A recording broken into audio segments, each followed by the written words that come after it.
Bismillahirrahmanirrahim. Assalamualaikum warahmatullahi wabarakatuh. Alhamdulillahi rabbil alamin. Wabihi nasta'in ala umurid dunya waddin. Wassalatu wassalamu ala asrafil anbiya'i wal mursalin. Wa ala alihi wa sahbihi ajma'in, amma ba'd. Rabbi syrah li sadri wa yassir li amri. Wa alul uqdatan min lisani yafqahu qawli. Kami akan membahas makalah kami dalam mata kuliah studi tafsir klasik dan pertengahan. Adapun judul makalah kami Tafsir Ma'anil Quran karya Al-Fara. Adapun akan dibahas oleh kami bertiga. Yang pertama dibahas oleh saya, Taufir Rahmadiko. Yang kedua akan dibahas oleh dua teman saya lagi. Saya di sini akan membahas tentang biografi Al-Fara ini. Pertama, biografi Mufasir. Beliau adalah Abu Zakaria Yahya bin Ziyad bin Abdullah bin Mansur Ad-Dailami. Nama beliau dinisbatkan pada Ad-Dailam, adalah sebuah daerah yang terdapat di Persia. Al-Farra juga dikenal dengan Yahya bin Al-Aqta. Al-Aqta adalah ayah beliau. Ziyad adalah salah seorang sahabat yang ikut serta dalam peperangan yang dipimpin oleh Husain bin Ali radhiyallahu anhu. Digelari dengan Al-Aqta atau si buntung tangan karena beliau terkena pedang pada waktu perang tersebut. Namun menurut Khalikan, yang diberi gelar Al-Aqta tersebut adalah kakeknya, karena kalau dilihat dari segi tahun kelahiran Al-Fara pada tahun 144 Hijriah, sedangkan peperangan Husain terjadi pada tahun 61 Hijriah. Jelas terlihat jarak antara mereka itu 84 tahun. Nenek moyang beliau masuk Islam pada waktu Islam masuk ke Ad-Dailam atau Persia. Ini ditunjukkan oleh nama ayahnya yang menggunakan bahasa Arab, sedangkan ibunya adalah Bibi Muhammad bin Hasan, sahabat Abu Hanifah. Kata Al-Farra merupakan sebuah gelar yang diberikan kepada Yahya bin Ziyad. Digelari Al-Farra karena kepiawaian beliau dalam berbicara. Sangat baik dan mensistematisasikan persoalan. Senada dengan pendapat Abu Fadl, Al-Farra menunjukkan pada orang yang piawai dalam berbicara atau dalam bahasa. Menurut pendapat lain, gelar Al-Farra ini diberikan kepada beliau karena kepintaran beliau. Karena kepintaran beliau dalam memecahkan suatu masalah dan mampu mengalahkan lawan bicara dengan persoalan-persoalan yang ditunjukkan kepada beliau. Adapun kelahiran dan pertumbuhannya, Al-Farra lahir di Kufah pada tahun 144 Hijriah pada masa pemerintahan Abu Ja'far Al-Mansur.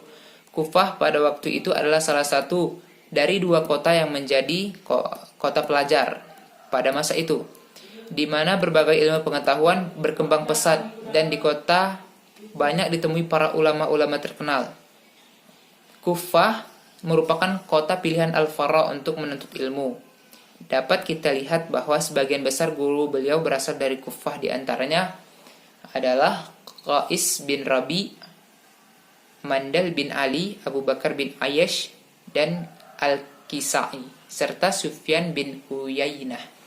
Menurut satu pendapat bahwa beliau juga berguru kepada Yunus bin Habib Al-Bisri yang mempelajari kitab Nahu Sibawaih yang sangat fenomenal sampai sekarang ini.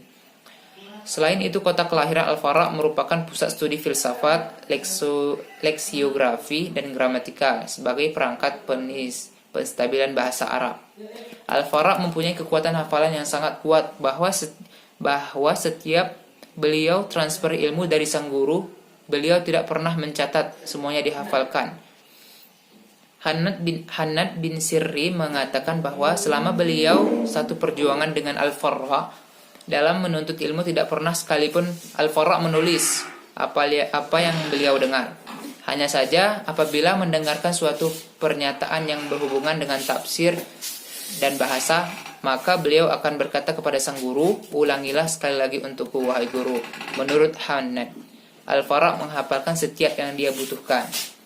Nah, kekuatan hafalan Al-Farra ini tidak diragukan lagi dari teman perjuangannya saja. Bahkan setiap hidupnya terbukti bahwa dia mendiktikan setiap kitab-kitab beliau tanpa menggunakan naskah, semuanya dengan hafalan. Kepiawaian Al-Farra berbicara dan bertukar pendapat, terutama dalam kedudukan yang tinggi yang tiada tandingannya. Beliau dikenal sebagai tokoh besar Kufah setelah gurunya yaitu Al-Kisai. Thalab berkomentar, kalau saja tidak ada Al-Farra, bahasa Arab tidak akan berkembang sampai sekarang ini. Karena beliaulah yang meringkas dan menyusun sehingga bahasa Arab tidak akan lenyap. Hal ini terjadi karena banyaknya pertentangan dan klaim dari orang-orang yang menginginkannya. Sedangkan masyarakat pada waktu itu menggunakan bahasa Arab sesuai dengan keintelektualannya saja, sehingga mudah menyebabkan eksistensi bahasa Arab itu memudar.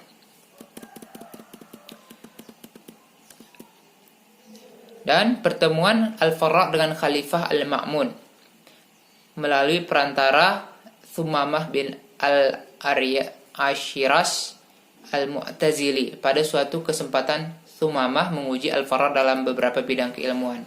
Thumamah menguji Al-Farra dari berbagai aspek ilmu. Dari bahasa Arab, ternyata Al-Farra juga pakarnya. Dari bidang Nahwu, ternyata Al-Farra juga pakarnya. Dari ke fikih, berdiskusi tentang fikih, ternyata beliau adalah pakarnya juga. Setelah itu juga berdiskusi tentang ilmu-ilmu nujum atau kedokteran. Nujum, kedokteran, sejarah Arab, dan ternyata Al-Farra ini adalah pakarnya juga.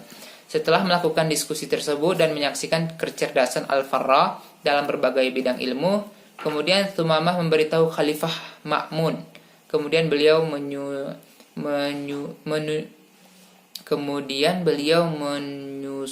menyuruh Al-Farra untuk datang ke istana Al-Ma'mun di Baghdad. Al-Farra memperoleh kedudukan yang tinggi kala itu oleh Khalifah. Para ahli sejarah mengatakan bahwa Khalifah Al-Ma'mun menyuruhnya untuk membuat sekumpulan yang mengkaji tentang dasar-dasar Nahwu. Bahkan Khalifah pun mempercayakan pendidikan kedua anaknya kepada Al-Farra. Selain itu, Al-Farra diminta untuk mengarang mengenai kaidah-kaidah bahasa Arab dan menyusun-nyusun syair untuk Khalifah pada masa itu. Menurut Ibnu Nadim, Al-Farra menghabiskan sebagian besar hidupnya di Baghdad, mulai dari pemerintahan Al-Ma'mun sampai dengan kekhalifahan Harun ar-Rasyid. Hanya saja setiap akhir tahun beliau berkunjung ke Kufah dan menetap selama 40 hari bersama keluarganya dan memberikan harta untuk keluarga beliau. Lalu beliau kembali lagi ke Baghdad. Beliau wafat dalam perjalanan ke Mekah pada tahun 207 Hijriah dalam usia 63 tahun. Menurut Ansab As-Sam'ani, beliau meninggal pada tahun 209 Hijriah. Namun dengan wafatnya beliau bukan berarti beliau kehilangan eksistensi dalam ranah keilmuan Islam, terutama dalam bidang bahasa. Dalam perjalanan hidup Al-Farra tercatat ada 17 buku yang menjadi karya Al-Farra, termasuk kitab Tafsir Ma'anil Quran. Nah, dari yang 17 ini adalah yang pertama Al-Latul Kitab, yang kedua Ayyamul wal Al-Yali maksudnya, yang ketiga Al-Baha, yang keempat Jam'u wa Tambih fil Quran, yang kelima Al-Hudud berisi tentang kaidah bahasa Arab, yang keenam Huruf Mu'jam, Al-Mu'jam, yang ketujuh Al-Fakhir fil Amthal, yang ke-8 Fi'il wal Af'al, yang ke-9 Al-Lughat, yang ke-10 Mudzakkar wal Mu'annath, yang ke-11 Mushkil As-Saghir, yang ke-12 Mushkil Al-Kabir, yang ke-13 Al-Masdar fil Quran, yang ke-14 Ma'anil Quran, yang ke-15 Al-Mansur wal Mahmudud, yang ke-16 An-Nawadir, yang ke-17 Al-Qaf wal Ibtida. Adapun latar belakang atau penulisan kitab ini, pada awalnya motif penyusunan kitab ini adalah untuk membahas isi dari nas Al-Quran yang sulit penafsirannya dan memerlukan perhatian lebih dalam pemahamannya. Disebutkan dalam beberapa sejarah tafsir, kitab ini disusun karena permintaan dari salah seorang sahabat beliau, yaitu Umar ibn Bakir, yang secara kebetulan tidak bisa menjawab pertanyaan perihal Al-Quran dari gubernur Al-Hasan ibn Sahal. Umar bin Bakir meminta bantuan kepada Al-Fara menulis prinsip-prinsip penafsiran atau buku rujukan yang dapat ia gunakan sebagai pegangan dalam menjawab pertanyaan tersebut. Hal ini ia lakukan karena Al-Farra dirasa mumpuni dalam informasi mengenai idiom atau istilah tertentu yang dapat dianalisis oleh ahli bahasa sepertinya. Sejak saat itulah ia membuat halaqah di waktu tertentu untuk mendiktekan isi kitab Ma'anil Quran kepada murid-muridnya. Dan ini pun dilakukan oleh murid-muridnya yang telah ditunjuk untuk membacakan ayat-ayat tertentu. Keunikan cara ini mengherankan Abu Abbas. Ia bertutur, belum ada seorang pun yang menempuh cara ini. Dari kata-kata ini menimbullah perdebatan apakah kitab ini merupakan kitab tafsir pertama yang tersusun secara sistematis atau tidak. Terlepas dari perdebatan ini, Al-Farra memanglah menyusun secara sistematis dengan kupasan makna-makna yang kompleks secara konferensif. Maka dari itulah kitab ini dinamakan Ma'anil Quran, yang berarti kupasan makna-makna kata tertentu sebagai pedoman yang menjawab persoalan yang mungkin tumbuh di lingkungan tertentu menyangkut Al-Quran. Satu di antara murid-muridnya yang hadir dalam majelis halaqahnya mampu menangkap dan mencatat ulang ceramah Al-Farra, yaitu Muhammad ibn Zam Al-Simari. Kodifikasiannya pun sempat mendapat koreksi langsung oleh Al-Farra. Inilah yang menjadikannya lebih unggul dan populer dari perawi-perawi lain.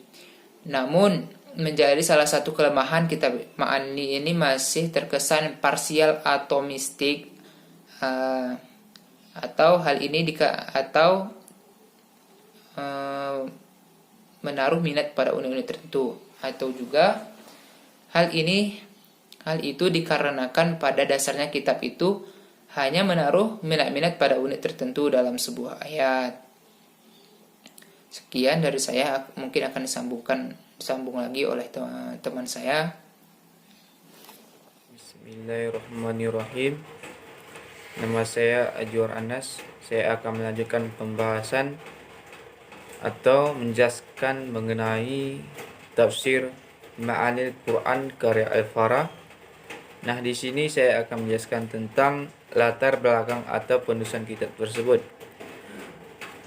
Pada awalnya, motif penyusunan kitab ini adalah untuk membahas isi dari nas-nas Al-Quran yang sulit penafsirannya dan memerlukan perhatian lebih dalam memahaminya.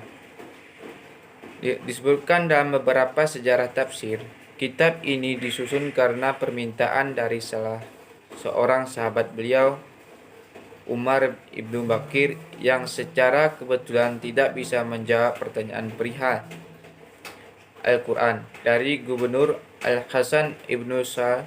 Umar ibn Bakir meminta bantuan Al-Farra menulis prinsip-prinsip penafsiran atau buku rujukan yang dapat ia gunakan sebagai pegangan dalam menjawabnya. Hal ini ia lakukan karena Al-Farra dirasa mumpuni dalam informasi mengenai idiom atau istilah tertentu yang hanya dapat dianalisis oleh ahli bahasa sepertinya. Sejak saat itulah ia mulai membuat halaqah di waktu tertentu untuk mendiktikan isi kitab ma'an Al-Quran kepada murid-muridnya. Dan ini pun dilakukan oleh murid yang telah ditunjukkan untuk membacakan ayat-ayat tertentu.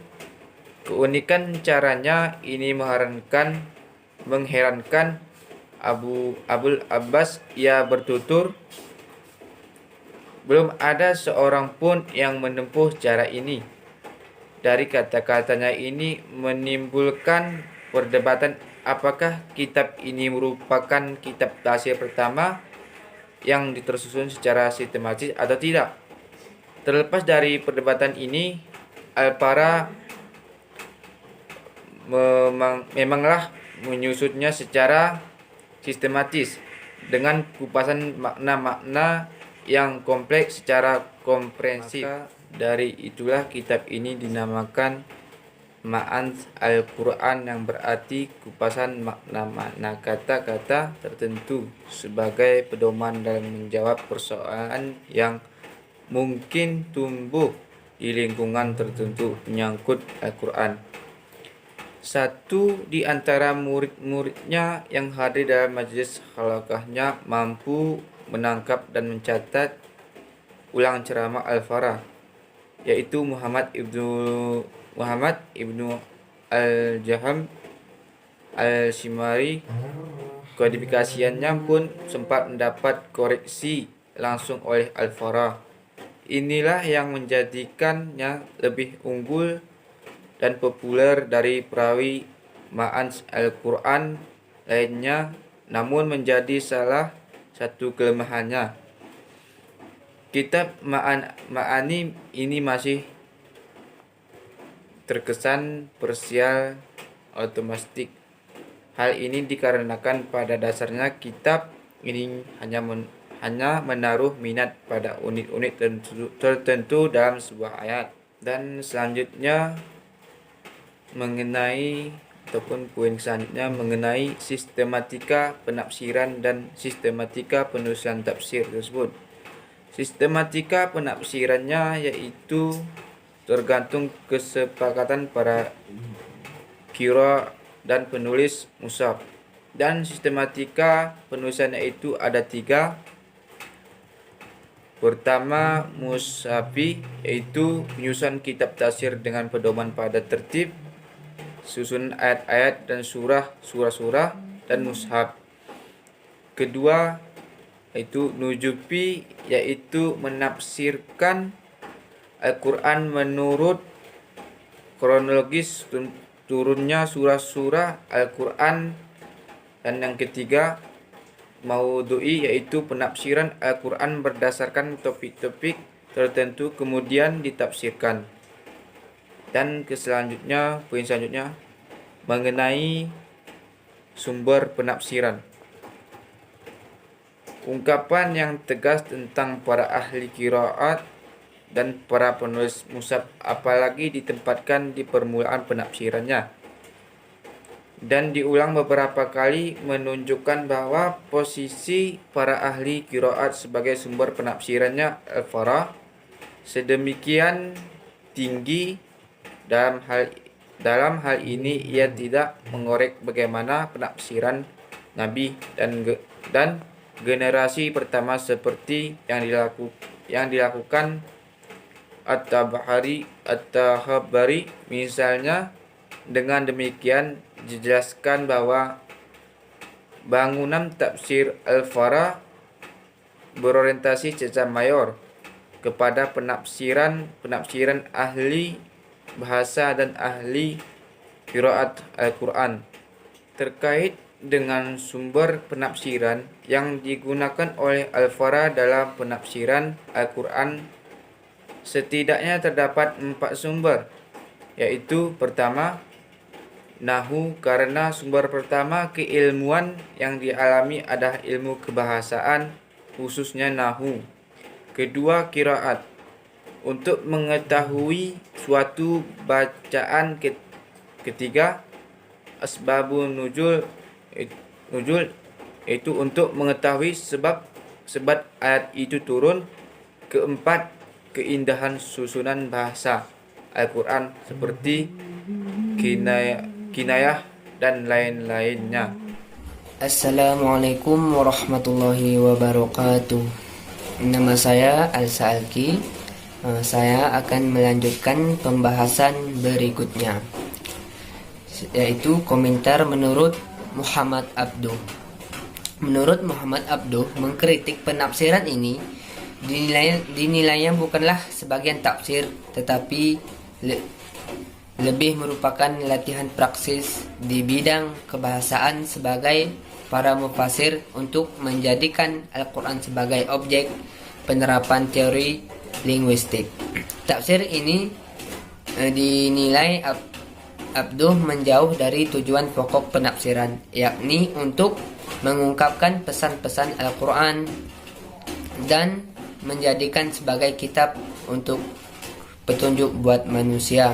Itu artinya kitab tafsir linguistik yang tadinya dimaksudkan sebagai sarana agar bisa memahami Al-Quran.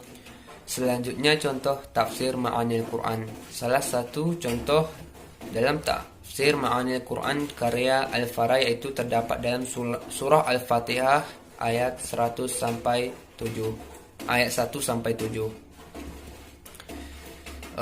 Saya akan membacakan surahnya.